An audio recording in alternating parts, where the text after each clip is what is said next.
Salut à tous, bienvenue sur ma chaîne YouTube. Je m'appelle Gabriel et je suis ingénieur informatique et architecte en conception de solutions d'intelligence artificielle. Aujourd'hui, nous allons discuter de la question de l'intelligence artificielle.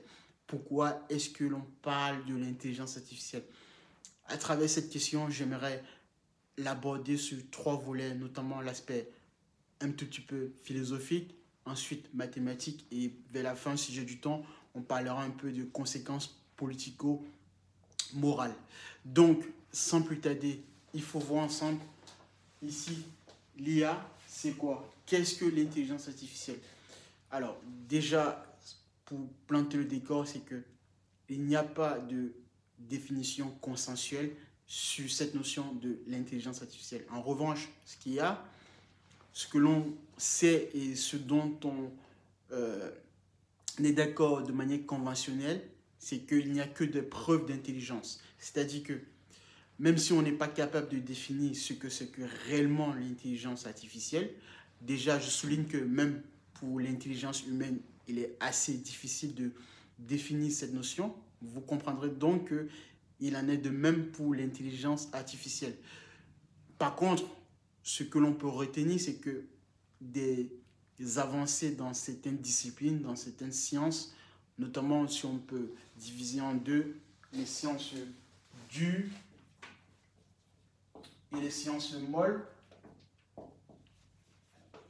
nous pouvons concevoir que dans les sciences dures telles que les mathématiques ou les sciences physiques, même si quoique certaines théories en sciences physiques peuvent être discutées, toujours est-il que l'ensemble de ces disciplines nous permettent d'avoir un échantillon de connaissances sur lequel se baser pour pouvoir avoir une certaine compréhension de l'environnement ou de l'univers dans lequel l'humain se trouve. Toujours est-il que, pour revenir à la notion de l'intelligence artificielle, alors, plusieurs approches sont mises en avant pour pouvoir appréhender cette notion. Est-ce que on considère ce qui est intelligent uniquement sur la base cognitive ou psychologique, ou est-ce que l'on considère l'intelligence également sur la base de la rationalité ou de la conséquence des effets ou des actions produites par les humains au quotidien? Donc, à travers ces différentes approches, de part et d'autre, on peut bien observer des signes d'intelligence artificielle. D'intelligence, mais également, oui, de manière artificielle par la suite. Alors, il y a un mathématicien anglais au nom de Alan Turing, je pense que vous avez déjà dû entendre son nom, qui avait proposé en son temps un test qui porte son nom, le test de Turing, pour pouvoir mettre en place l'idée selon laquelle une machine est capable de penser, enfin, pour tester la capacité de penser d'une machine. Alors, à son époque, il préconisait que la machine n'avait pas besoin de simuler l'aspect humain dans le sens de déplacement des objets pour pouvoir être qualifiée d'intelligente. Simplement, il proposait un test, par exemple, le test consiste en ceci.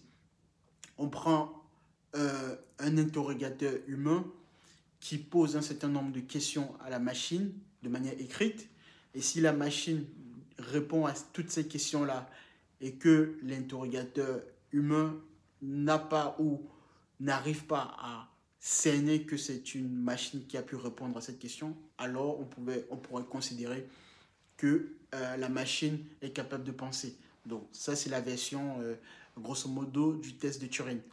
Par contre, certains scientifiques ont révisé ce test et apporté d'autres considérations parce que à l'intérieur de ce test, il faut bien comprendre l'idée que la machine doit être capable de raisonner, d'avoir un processus d'apprentissage, de comprendre les questions telles que les humains, nous, comprenons ces questions et de pouvoir les en restituer. Donc, il y a une prise de connaissance et de compréhension de la représentation du monde.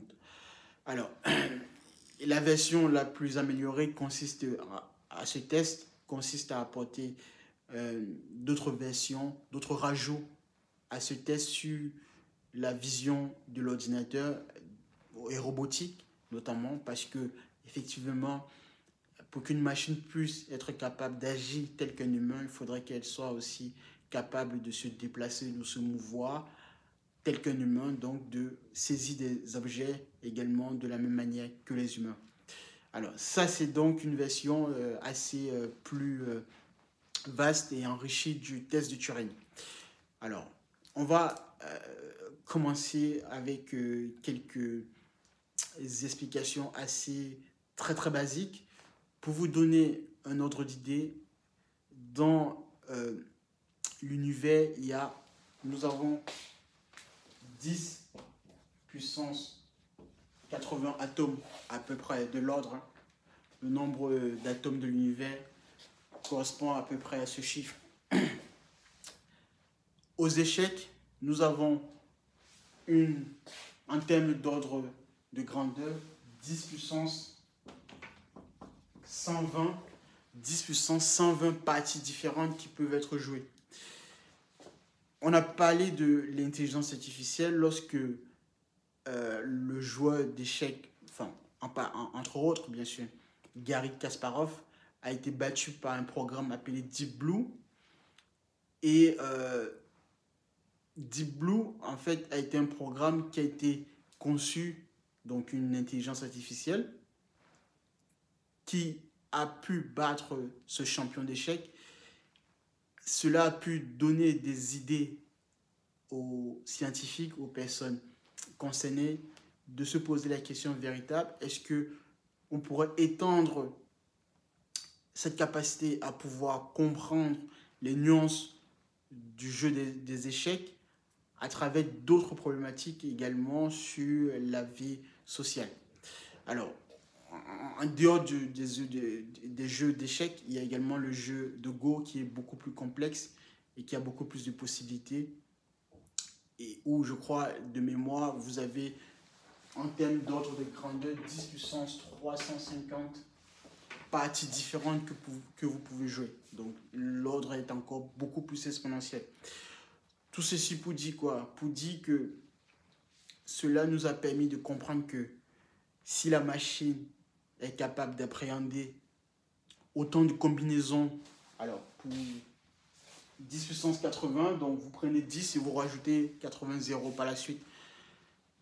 Déjà, le chiffre est assez énorme, donc si on, a fortiori, une puissance de 10 puissance 350, vous comprendrez donc que saisir ça en termes de chiffres par un humain est assez gigantesque, je dirais même de l'ordre de l'impossible. Toujours est-il que cela nous a permis de comprendre, d'avoir un nouveau paradigme dans lequel se lancer pour pouvoir appréhender un certain nombre de problèmes dans notre société. Donc ici, on va donc entrer dans la manière dont les systèmes intelligents sont conçus.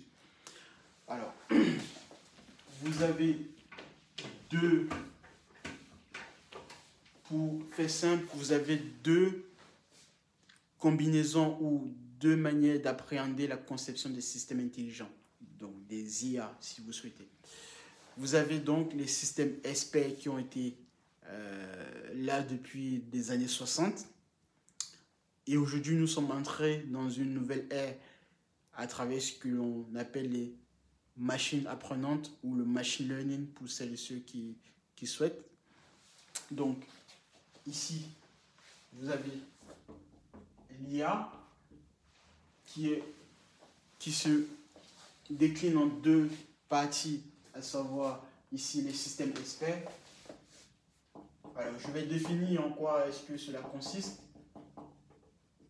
Et de l'autre côté, les machines apprenantes. D'accord?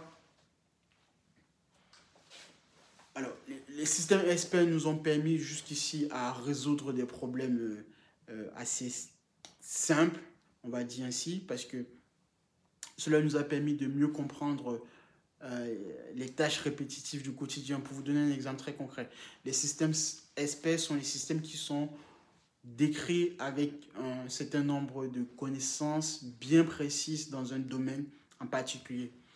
Pour vous donner un exemple concret, vous prenez par exemple, lorsque vous allez chez le médecin, pour pouvoir faire un diagnostic. Au travers de toutes les données qui ont déjà pu être récoltées jusqu'ici, le médecin vous fait passer un test en vous posant des questions pour savoir les différents symptômes que vous avez. Et chaque symptôme fait appel à un symptôme de causalité. Et donc, à travers la suite de causalité, le médecin est donc capable de juger avec une probabilité quasiment de l'ordre de 1 la maladie que vous avez. Donc, de manière informatique, cela se décline par des programmes informatiques où l'on code le domaine en particulier avec des conditions si, alors ou autrement. Donc, jusqu'ici, ces systèmes-là nous ont permis d'aller plus vite dans les tâches répétitives et surtout dans les domaines pour lesquels on disposait déjà une connaissance bien précise. Donc, des domaines assez moins chaotiques ou pas du tout dans le sens où on pouvait prédire de manière certaine la suite des événements. Donc, ça, c'est ce qu'on appelle les systèmes experts. Le problème avec les systèmes experts, c'est que lorsqu'il s'agit d'évaluer une contingence dans le milieu, dans un environnement donné, il faut prendre en compte des variations de conditions que nous-mêmes humains ne pouvons pas prédire. Donc, vous avez sans doute dû entendre parler de la théorie du chaos ou le chaos déterministe que l'on parle, qui est constamment évoqué en physique. Donc, à travers ce nouveau paradigme de résolution de problèmes, on met en place donc la notion de machine apprenante. Donc, cette fois-ci, on va partir du principe que on dispose assez de données, notamment avec l'émergence d'Internet qui a permis l'éclosion des big data, donc des méga données, associées à la puissance des calculs que nous disposons aujourd'hui. Donc nos machines, nos ordinateurs sont de plus en plus puissantes. On va être capable d'utiliser ou d'exploiter cette masse de données au service de la résolution des problèmes qui nécessitent d'avoir une compréhension beaucoup plus globale, mais dont on ignore de manière certaine la prévisibilité dans son champ collectif. Alors, pour mieux me faire comprendre dans ce domaine de machines apprenantes, on va décliner ces machines apprenantes sous forme de 3 catégories. Il y a ce qu'on appelle l'apprentissage supervisé. Je vais définir qu'est-ce que c'est. L'apprentissage non supervisé et l'apprentissage par renforcement. Ici, lorsqu'on parle d'apprentissage supervisé, c'est quoi? C'est que on montre à la machine un objectif bien précis. Donc un objectif qu'on aimerait que la machine puisse apprendre, comme un enfant par exemple à qui on apprend une leçon donnée. À travers des masses de données, la machine on va entraîner la machine sur un échantillon de données assez représentatif du phénomène ou de la leçon en question. Et on considère que le futur, bien sûr, est corrélé au présent. Donc le présent dans lequel on entraîne la machine. Et à partir de là, on va extrapoler le fait que la machine, dans un futur proche ou plus lointain, elle sera capable de maîtriser sa leçon. Donc ça, c'est l'apprentissage supervisé. L'apprentissage non supervisé, c'est que cette fois-ci, on va laisser à la machine le soin de définir un objectif en question par elle-même. Et ensuite, on va observer en quoi est-ce que les différences, comment est-ce qu'elle a pu restituer sa leçon à travers un certain nombre de caractéristiques de différence. Et ici, dans la seconde partie que l'on appelle l'apprentissage non supervisé, vous avez par exemple donc des notions de clustering où la machine va être capable de faire le distinguo. Typiquement, c'est ce qui arrive souvent, c'est que vous prenez toute une bibliothèque d'images d'animaux, chiens, chats, etc. Et vous montrez cela à la machine dans l'apprentissage non supervisé. Et à la fin, elle va vous restituer des catégories d'images que nous, humains, on considère une partie de chien, une partie de chat, etc. Donc ça, c'est une des applications qui se retrouve le plus souvent dans l'apprentissage non supervisé. L'apprentissage par renforcement, c'est un peu un apprentissage qui se situe entre les deux, entre le non supervisé et le supervisé. Ici, cette fois-ci, dans l'apprentissage par renforcement, on prend la machine dans son élan et on va l'associer soit des récompenses, soit des punitions lorsqu'elle évalue une situation donnée. À la fin de l'évaluation, on va l'associer, donc on va associer à la machine un point positif, +1 par exemple, comme une récompense. Et c'est à elle de pouvoir définir les règles qui lui ont permis d'arriver à ce résultat final que nous allons considérer comme étant une récompense. Et de la même manière, si on associe à la machine un point négatif, -1, elle doit également refaire le même chemin pour que la prochaine fois, elle puisse de temps en temps, au fur et à mesure, en recevoir que des récompenses. Donc ça, c'est l'approche par renforcement. Pour finir avec ces différentes notions, et je n'ai que défini en pratique de manière comment tout cela s'effectue, il y a ce qu'on appelle également le point de singularité. Qu'est-ce que c'est? La singularité, c'est tout simplement en fait le point où l'on considérera que les machines seront devant les humains. Donc, on parle de quelques... d'ici 20 ans, j'en sais rien, mais toujours est-il que c'est le moment où on aura considéré que les machines seront plus efficaces ou bien plus intelligentes, entre guillemets, par rapport aux humains. Et vous en conviendrez donc que déjà même avant d'arriver à ce point de singularité, déjà qu'aujourd'hui, on peut déjà en être certain que dans les 10 prochaines années, la plupart des métiers que l'on considère aujourd'hui comme actuels ne seront plus d'actualité. Et à travers ce prisme va découler plein de conséquences dans la société, sur le plan social, politique, économique et je dirais même moral. Donc, ceci pour vous dire que la question de l'intelligence artificielle est une question assez critique et qui doit être bien comprise pour que vous puissiez en prendre les décisions nécessaires dans votre quotidien.